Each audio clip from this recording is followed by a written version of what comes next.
नमस्कार, जय जोहर संगवारी हो। मैं प्रतीक सिंह फ्रॉम अर्जुना कारा से आज लेकर के आया हूं आप सबके बीच में छत्तीसगढ़ की गौरव गाथा में एक और स्वर्णिम इतिहास के पन्नों में जुड़ने वाला हमारा राष्ट्रीय रामायण महोत्सव।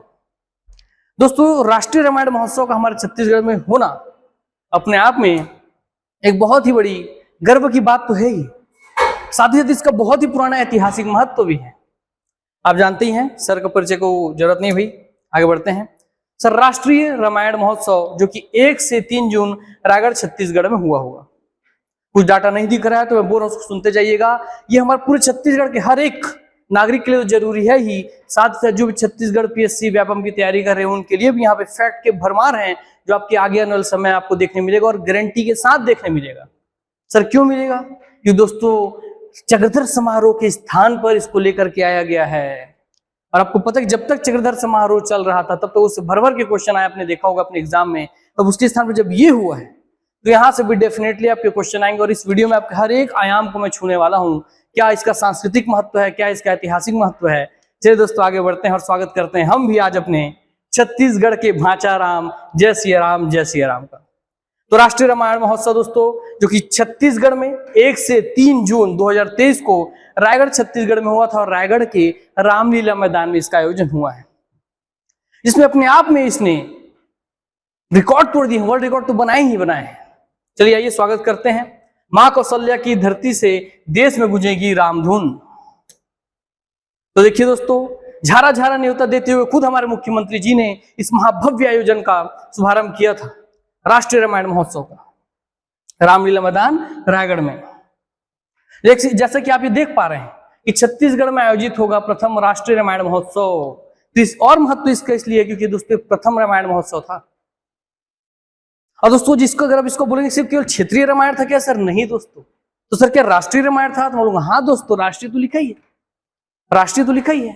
मगर मेरे मायने में दोस्तों अंतरराष्ट्रीय रामायण महोत्सव था, क्योंकि इसमें अंतरराष्ट्रीय स्तर के भी 2 देशों ने पार्टिसिपेट किया था। और वो कौन से 2 देश थे ये तो आप जानेंगे ही आगे। मगर चलिए आगे बढ़ते हैं, इसी क्रम में आगे बढ़ते हुए देखते हैं। जैसा कि आप सबके सामने दिख रहा है कि छत्तीसगढ़ के प्रथम राष्ट्रीय रामायण महोत्सव में देख रहे हैं पूरे कदम के बारे में कि किस तरीके से राम जी इस पूरे वक्त का, इस पूरे पथ का, इसी पूरे पथ के द्वारा हमारे छत्तीसगढ़ से होकर गुजरे थे और वहीं की रायगढ़ में उसी पथ से गुजरते हुए रायगढ़ पहुंचे थे। इसलिए रायगढ़ में ही इसका आयोजन किया गया था। रायगढ़ का बहुत ही ऐतिहासिक महत्व भी है कि वहां आयोजन क्यों किया गया, वो भी आपको आगे बताऊंगा मैं। फिलहाल चलते हैं। मगर आपको एक चीज और जान के हैरानी होगी, क्वेश्चन मैं आपके पूछ लेता हूं बहुत पहले ही, कि बताइए कि छत्तीसगढ़ में वह कौन सी पहाड़ी है जहां पे 10 सिर वाले रावण का शैल चित्र बना हुआ है और वो युद्ध की पोजीशन में है।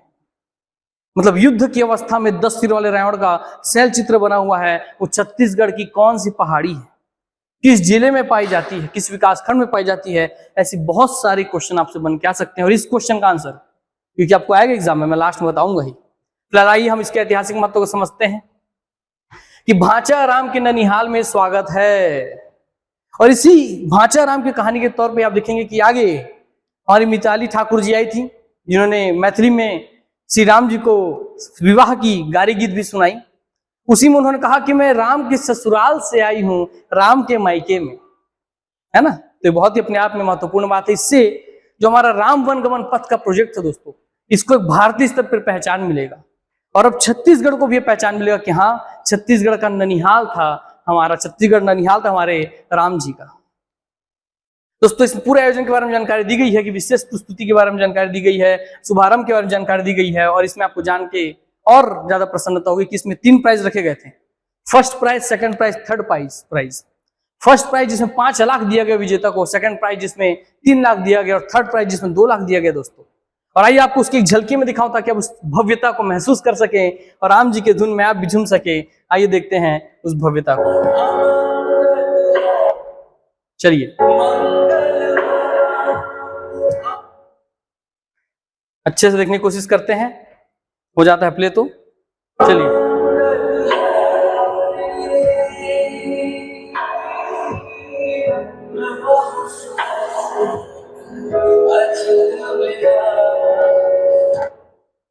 ठीक, तो आपने देखा कि कितनी भव्य आयोजन हुई थी। रायगढ़ के रामलीला मैदान का ये दृश्य है। आइए दोस्तों आपको बताएं कि यह भक्ति संगीत संध्या के रूप में चलती थी, कि भक्ति संगीत संध्या शाम के समय, संध्या के समय में भक्ति गीतों का आयोजन होता था, जिसमें 1 जून को भारतीय स्तर पर जाने जाने वाली षणमुख प्रिया जी और शरद शर्मा जी का आपका प्रोग्राम था। इसमें षणमुख प्रिया जी जो कि इंडियन आइडल में पार्टिसिपेंट थी, और आपके दोस्तों शरद शर्मा जी जो कि सारेगामापा के प्रतिनिधि थे। वैसे ही 2 जून को इसमें दोस्तों संध्या में हुआ है संगीत संध्या में आयोजन लखबीर सिंह लखा जी का और बाबा हंसराज रघुवंशी जी का। और 3 जून का इसमें आयोजन हुआ था मैथिली ठाकुर जी और कुमार विश्वास जी। कुमार विश्वास जी को तो भाई परिचय की जरूरत है ही नहीं, और कुमार विश्वास जी ने बहुत गौरव से कहा कि अब मैं विश्व स्तर पे जाऊंगा तो मैं बताऊंगा पूरे विश्व को कि छत्तीसगढ़ में और क्या है, कि छत्तीसगढ़ राम का ननिहाल है। और मिताली ठाकुर जी जो है हमारी दोस्तों, ये वही मैथिली ठाकुर जी, ये वही मैथिली ठाकुर जी जिनका बहुत गीत वायरल हुआ था महिषासुर मर्दिनी स्तोत्रम का, जिसमें इन्होंने गाया था गिरि नंदिनी नंदित मेदिनी विश्व विनोदिनी नंदिनुते गिरिवर विंध्य शिरोदिनी वासिनी जिष्णु विलासिनी विष्णुनुते भगवती हे सिति कंठ कुटुंबिनी भूरि कृते जय जय है महिषासुर मर्दिनी रम्य कपर्दिनी शैल सुते। इसी गीत को दोस्तों गाए थे, बहुत ही क्लिष्ट संस्कृत में लिखी गई है, बहुत ही कठिन है ये श्रोतम, उसको गा करके इनका सॉन्ग बहुत वायरल हुआ था। ठीक, चलिए आगे बढ़ते हैं और जो हल्की हल्की जानकारी आपको मिलता जाएगा कि भव्य समारोह में 1 जून को 2023 को रामलीला मैदान रायगढ़ में हुआ था। फर्स्ट प्राइज था 5 लाख रुपए, सेकंड प्राइज था 3 लाख रुपए और थर्ड प्राइज था आपका 2 लाख रुपया। और ये आपको यहीं पे बता देता हूँ कि दोस्तों जिसने फर्स्ट प्राइज इसमें पाया वो है हमारे भारत के कर्नाटक राज्य। ठीक, सेकंड प्राइज पाया दोस्तों असम ने, और थर्ड प्राइज पाया दोस्तों हमारे झारखंड ने। क्लियर हो गया बात? चलिए आगे बढ़ते हैं। तो देखिए राष्ट्रीय रामायण महोत्सव 3 दिन इसका आयोजन हुआ था, 1 जून, 2 जून और 3 जून। तब आते हैं दोस्तों 1 जून के कार्यक्रम के ऊपर, क्योंकि आपको पता है कार्यक्रम से बहुत बार क्वेश्चन पूछा जाता है। तो राष्ट्रीय रामायण महोत्सव में 1 जून के कौन कौन से कार्यक्रम होते हैं उसके यहाँ पे दोस्तों आपकी डिटेल दिए गए हैं। मैं बोल के सुनाता हूं अगर आपको नहीं दिख रहा होगा प्रॉपर तो। उस दिन दोस्तों दोपहर 3 बजे से 4:30 बजे तक माननीय मुख्य अतिथि एवं मान्य अतिथियों का मंच पर आगमन हुआ, दीप प्रज्वलन एवं राजगीत गाया गया, राजगीत के साथ स्वागत किया गया। साथ ही साथ हनुमान चालीसा का सामूहिक महापाठ स्थानीय कलाकारों एवं पंडित पुरोहितों के द्वारा पढ़ा गया। आमंत्रित विदेशी एवं अंतर्राज्यीय कलाकारों के द्वारा मार्च पास्ट भी किया गया। और 4:30 से 5 बजे कंबोडिया विदेशी दल की प्रस्तुति हुई। अर्थात आपको पता चल गया कि 2 विदेशी देशों में प्रथम विदेशी देश कौन सा था? कंबोडिया। क्लियर? और दूसरा था दोस्तों ये बता देता हूं आपको इंडोनेशिया। तो प्रथम दिन किस अंतरराष्ट्रीय देश की प्रस्तुति हुई थी इसमें? कंबोडिया की। साथ ही साथ अंतर्राज्यीय रामायण मंडलियों के मध्य अरण्य कांड पर आधारित प्रतियोगिता थी। और यही क्वेश्चन आपसे पीएससी पूछेगा कि बताइए राष्ट्रीय रामायण महोत्सव किस थीम पर आधारित थी? तो वर्तमान में जो पहली राष्ट्रीय रामायण महोत्सव हुई थी दोस्तों, ये पूरी रामायण महोत्सव आपकी अरण्य कांड। आपको पता है कि भाई रामायण में आपके अलग अलग कांड है ना, सुंदर कांड, बाल कांड, ऐसे ही अरण्य कांड। अरण्य कांड के थीम पर ही क्यों दोस्तों आयोजन किया गया? क्योंकि दोस्तों अरण्य कांड अर्थात अरण्य का मतलब होता है जंगल, वन। और वन के जब उन्होंने राम जी को जब वनवास हुआ था तो अपने वनवास के दौरान ही तो वो छत्तीसगढ़ में आए थे, उनका आगमन हुआ था। इसलिए अरण्य कांड को ही केंद्रित करके इस प्रथम राष्ट्रीय रामायण महोत्सव का आयोजन किया गया था। और उसमें दोस्तों प्रथम दिन उत्तराखंड, कर्नाटक और छत्तीसगढ़ के बीच में हुआ था आपकी रामायण मंडलियों के बीच अरण्य कांड पर प्रस्तुति। और फिर शाम को 7:30 से 9 बजे के बीच में राष्ट्रीय ख्याति प्राप्त कलाकार षणमुख प्रिया इंडियन आइडल जी ने भजन संध्या में गीत गाया। और 9 से 10:30 बजे तक राष्ट्रीय ख्याति प्राप्त कलाकार शरद शर्मा जी जो कि सारेगामापा में आपके प्रतिनिधि थे, उन्होंने भजन संध्या में गीत गाया। तो प्रथम दिन के उन्होंने गाया भैया राष्ट्रीय कलाकारों में से षणमुख प्रिया जी और आपके शरद शर्मा जी। ठीक दिख रहा है आपको, यही हमारे Shanmukh Priya ji Indian idol fame के गीतों पर झूमेगा रायगढ़। और ये दोस्तों हमारे शरद शर्मा जी सारेगामा फेम अपने गीतों से बांधे समा। क्लियर हो गई बातें? पूरा छत्तीसगढ़ राममय होने को तैयार। 1 जून के दिन इन दोनों की प्रस्तुति थी भैया। ये पूछ सकता है कि 1 जून को किन की प्रस्तुति हुई। आइए आगे चलते हैं। अब आगे दोस्तों बारी आपके 2 जून के कार्यक्रम का। 2 जून के कार्यक्रम में शाम की संध्या के जो विशेष क्वेश्चन बनेंगे आपको बता दें कि शाम की संध्या में बाबा हंसराज रघुवंशी जी के गीतों पर झूमा रायगढ़ और उनके साथ ही साथ लखबीर सिंह लखा जी के गीतों पर झूमा हमारा पूरा छत्तीसगढ़। दिनांक 2 जून को इन दोनों राष्ट्रीय स्तर के कलाकारों की प्रस्तुति थी। ठीक, यहाँ देख रहे हैं हमारे माननीय मुख्यमंत्री जी भूपेश बघेल जी हैं और साथ ही साथ हमारे अमरजीत भगत जी, हमारे खाद्य एवं संस्कृति मंत्री छत्तीसगढ़ शासन।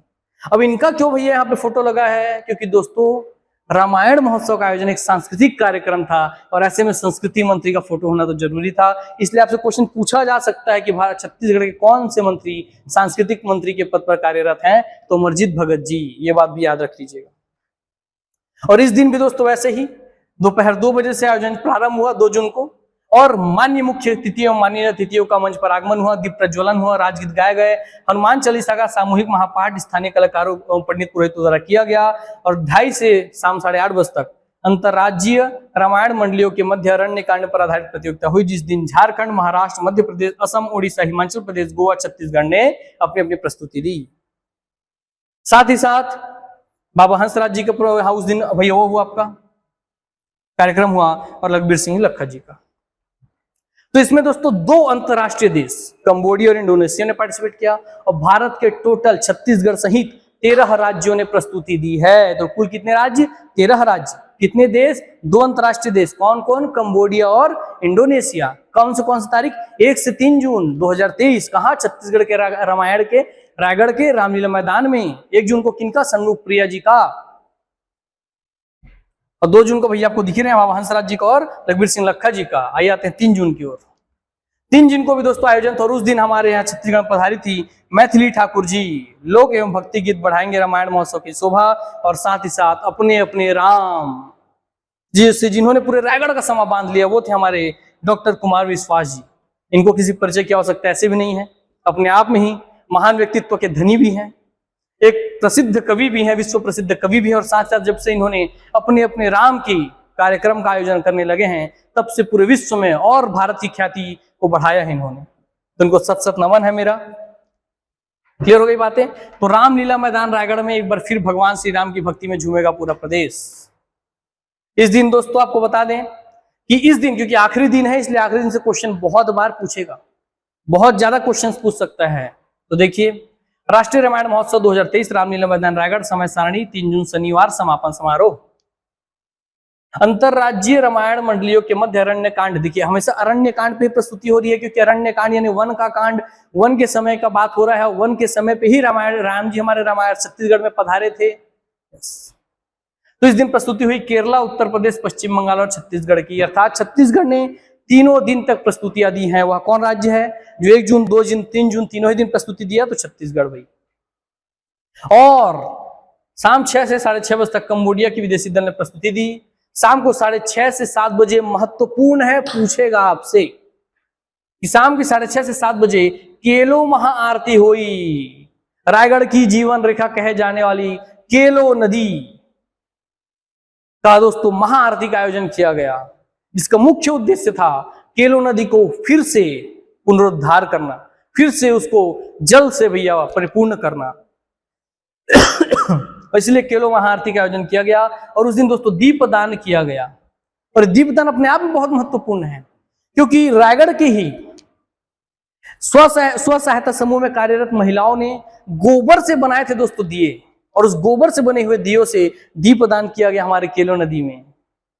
ठीक, तो केलो मैया जी को दीपदान किया गया गोबर से बने हुए भैया दियों से। साथ साथ शाम के 7 से 7:15 माननीय मुख्य अतिथियों मान्य अतिथियों का मंच पर आगमन हुआ और 7:15 से 7:30 बजे तक दीप प्रज्वलन, राजगीत, हनुमान चालीसा का सामूहिक महापाठ स्थानीय कलाकारों एवं पंडित पुरोहितों द्वारा हुआ। सर तीनों ही दिन हनुमान चालीसा का पूरा पाठ हो रहा है दोस्तों। इसी में तो आप सुनेंगे कि इसी से तो वर्ल्ड रिकॉर्ड बना है भाई। अभी आप जानेंगे, बढ़ते चलिए, अभी बहुत कुछ है जानने को। ठीक, समापन समारोह में उद्बोधन हुआ, स्मृति चिन्ह भेंट दिए गए, विजेता दलों को पुरस्कार दिए गए। विजेता दल में कर्नाटक को मिला प्रथम पुरस्कार 5 लाख रुपया, असम को मिला द्वितीय पुरस्कार 3 लाख रुपया, झारखंड को मिला तृतीय पुरस्कार 2 लाख रुपया। और दोस्तों 8:30 से 9 बजे इंडोनेशिया विदेशी दल ने प्रस्तुति दी। आपको दिख रहा है कंबोडिया विदेशी दल ने और इंडोनेशिया विदेशी दल ने, अर्थात वह कौन से दो अंतरराष्ट्रीय देश थे जिन्होंने राष्ट्रीय रामायण महोत्सव में अपनी प्रस्तुति दी थी? तो थे कंबोडिया और इंडोनेशिया। ठीक, चलिए। और मैथिली ठाकुर जी का और कुमार विश्वास जी का इस दिन आपका प्रोग्राम था, और कुमार विश्वास जी के साथ इसका समापन हुआ इनके प्रिय वचनों के साथ। चलिए भैया, तो इंडोनेशिया विदेशी दल की प्रस्तुति देखिए आप एक बार। इंडोनेशिया विदेशी दल की प्रस्तुति है जो आपके सामने रखी गई है। इनकी हमें लैंग्वेज नहीं समझ में आ रही थी, मन की भाव भंगिमा इतनी प्यारी थी दोस्तों कि बिना बोले बिना शब्दों के ही व्यक्त कर रहे थे पूरे रामायण को अपनी स्टाइल में, अपनी संस्कृति के रूप में। वैसे देखिए कंबोडिया विदेशी दल का रामायण देख रहे हैं आप इसमें कि हुई मछली बने हुए हैं, कोई आपका केकड़ा बने हुए हैं, देखिए केकड़ा बने हुए हैं। चलिए दोस्तों, अब अरण्य कांड प्रतियोगिता के विजेता दलों को सम्मान दिया गया। राष्ट्रीय रामायण महोत्सव के दौरान अरण्य कांड पर आयोजित प्रतियोगिता में प्रथम स्थान कर्नाटक के दल को मिला। दल प्रमुख को स्मृति चिन्ह, राजकीय गमछा भी आप चैनल से पूछेगा, रामचरितमानस के प्रति और 5 लाख रुपए का चेक प्रदान कर सम्मानित किया गया। प्रतियोगिता में द्वितीय पुरस्कार असम को, प्रथम पुरस्कार कर्नाटक को, द्वितीय पुरस्कार असम को, पहले ही बता चुका हूं। इस टीम को 3 लाख रुपए नगद की राशि का चेक प्रदान किया गया, साथ ही स्मृति चिन्ह, राजकीय गमछा, रामचरितमानस की प्रति भी दी गई। तृतीय पुरस्कार झारखंड की टीम को दी गई, तो प्रथम कर्नाटक, दूसरा आपका भैया असम और तीसरा आपका झारखंड।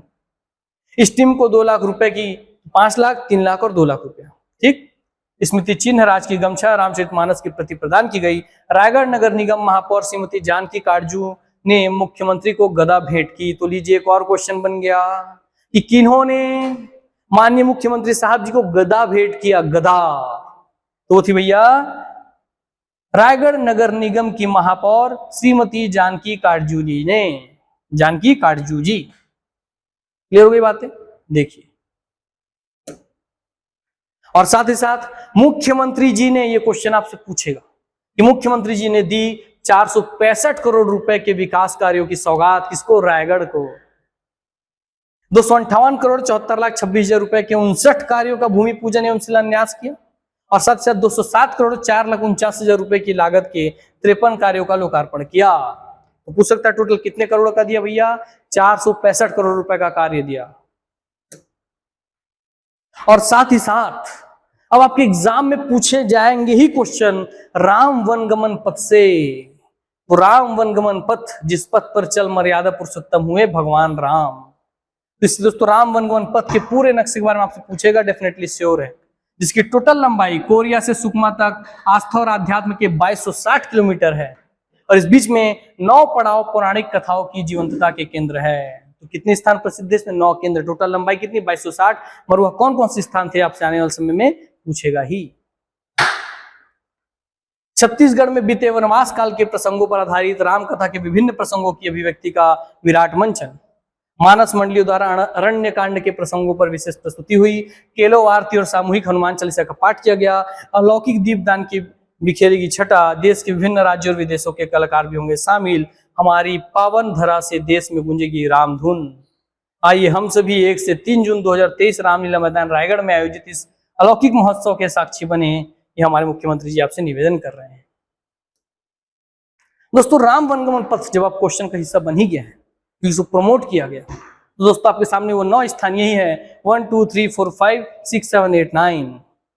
स्थान 1 सीतामढ़ी हरचौका, स्थान 2 रामगढ़, स्थान 3 भैया आपका हो गया शिवरी नारायण, फिर हो गया तुरतुरिया, फिर आपका चंद्रखुरी रायपुर, फिर राजिम गरियाबंद, फिर सिहावा धमतरी, फिर जगदलपुर, और लास्ट में सुकमा का रामाराम। इन 9 स्थानों से हमारे राम जी गुजरे थे। क्लियर हो गया बात?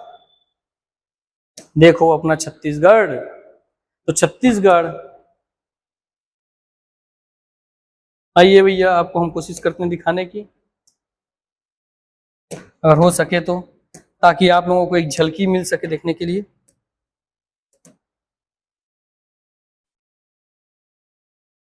देख लेते हैं एक बार, अगर मिल जाता है तो ठीक हो जाएगा प्ले। तो हम कोशिश कर रहे हैं कि अर्जुना के माध्यम से आपको वास्तविक तौर पर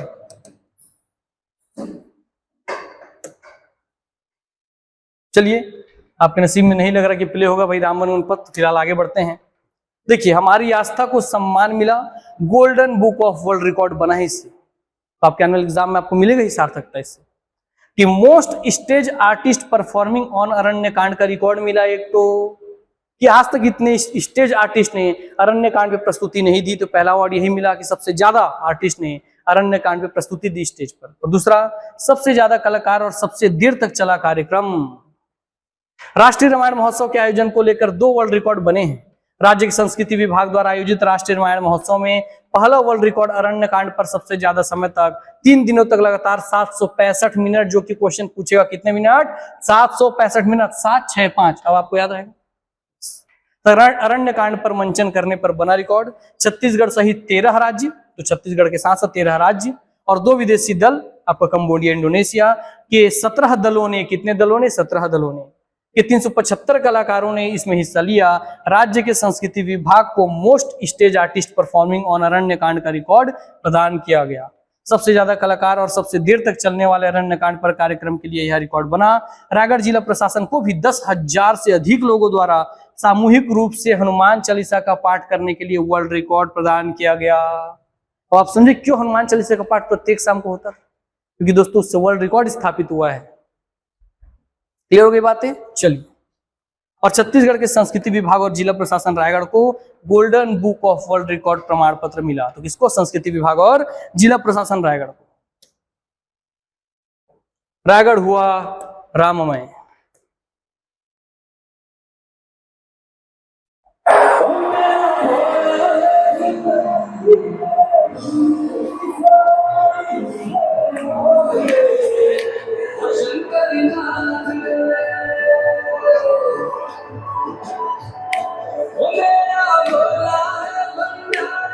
करे नंदी की सवारी बबुनाथ रे, अम्बुनाथ रे। समझ रहे हैं दोस्तों। तो आप लोगों को रात रे, ओ शंभुनाथ रे।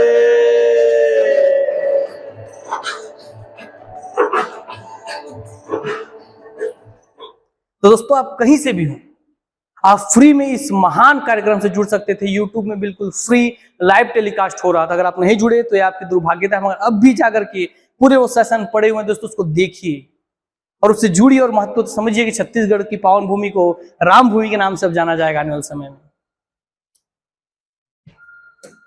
ठीक। और दोस्तों इसीलिए ऐसे विशेष तरीके से कि बच्चों को रटाया ना जाए, बच्चे देखें सीखें, उसी के लिए दोस्तों ये मुहिम चलाई गई है कि आपको सिर्फ रटना ना पड़े, जब महसूस करें, देखें हर चीज को। इसलिए दोस्तों convert your dream into reality with arjuna classes, CGPSC prelims और व्यापम का बैच तो चलते ही रहता है हमारे यहाँ, उसकी अलग बात है। मगर आपको मेन मुद्दा समझना होगा कि भैया छत्तीसगढ़ के भाषा है राम, तो दुनिया के सारे राम छत्तीसगढ़ के भाषा राम के चरण में मेरा नमन है अर्जुना की पूरी टीम की तरफ से दोस्तों। और आप सबसे भी निवेदन है कि जाकर के इस पूरे प्रोग्राम को यूट्यूब में देखिए। और फिलहाल आपको बता दें कि अर्जुना क्लासेस का डिजिटल ऐप भी आ चुका है। प्ले स्टोर में आप जाएंगे, वहां अर्जुना क्लासेस डिजिटल के रूप में दोस्तों सर्च मारेंगे तो वहां आपको इस तरीके से हमारा ऐप मिल जाएगा। इसको फ्री डाउनलोड कर सकते हैं और इस पे लुत्फ उठा सकते हैं। जो जो आज तक एग्जाम क्रैक किए हुए एक्सपीरियंस यहाँ पर दोस्तों हमारे अधिकारी हैं, उनके दोस्तों आप देख सकते हैं कि उन्होंने क्या क्या अर्जुना के बारे में बताए हैं, उनके एक्सपीरियंस को आप ले सकते हैं। और बहुत कुछ आपके इस प्लेटफॉर्म पर जरूर डाउनलोड कीजिए और मिलते हैं फिर दोस्तों आपसे नेक्स्ट प्लेटफॉर्म पर। और इसी के साथ आज समापन होने वाला है कि जीवन में अगर आपकी हिम्मत टूट रही है, आप हार मान रहे हैं तो मत मानिए, क्योंकि आप हारेंगे तो उससे कुछ ना कुछ आप सीखते हैं और जो हार के सीखे हैं उसी सीख से दोस्तों एक दिन आप जीत जाते हैं। इसीलिए कभी भी सीखने की कोशिश कीजिए, हारने का डर कैसे, क्योंकि हार से मिली सीख भी आपको जीता ही देती है। और ये बहुत बड़े विद्वान ने कहा ये बात, उस विद्वान का नाम है प्रतीक सर, जो कि साक्षात मैं हूं। ठीक है भाई, तो इसी के साथ इसको अपने आत्मसात कीजिए और हार जीत के भय में मत चलिए, हमेशा सीखने के रूप में चलिए, लर्न कीजिए, सीखते चलिए। जिसका आपको पता है कि इसी प्रिंसिपल पे, सीखने की परंपरा पे जो हमारी क्लासेस अर्जुना की चलती है। तो आज हम ACF के एग्जाम में 18 लोगों का एक ही इंस्टीट्यूट से चयन हुआ भैया। हमारे अर्जुना क्लासेस से केवल 18 ACF ओरेंजर चयनित हुए हैं, केवल एक इंस्टीट्यूट से इतने ज्यादा लोग चयनित हुए, जो कि अपने आप में बहुत अचंभित करने वाली बात है। आप समझ सकते हैं कि क्या महत्व है हमारे क्लास में, हम कैसे आज भी गुरु शिष्य परंपरा को लेकर के आगे चलायमान है। चलिए दोस्तों, मिलते हैं आप सबसे फिर आगे नेक्स्ट क्लास में। तब तक के लिए धन्यवाद। और राम वन वन पथ को दोस्तों अच्छे से पढ़ लीजिएगा, आने वाले समय में क्वेश्चन आएगा।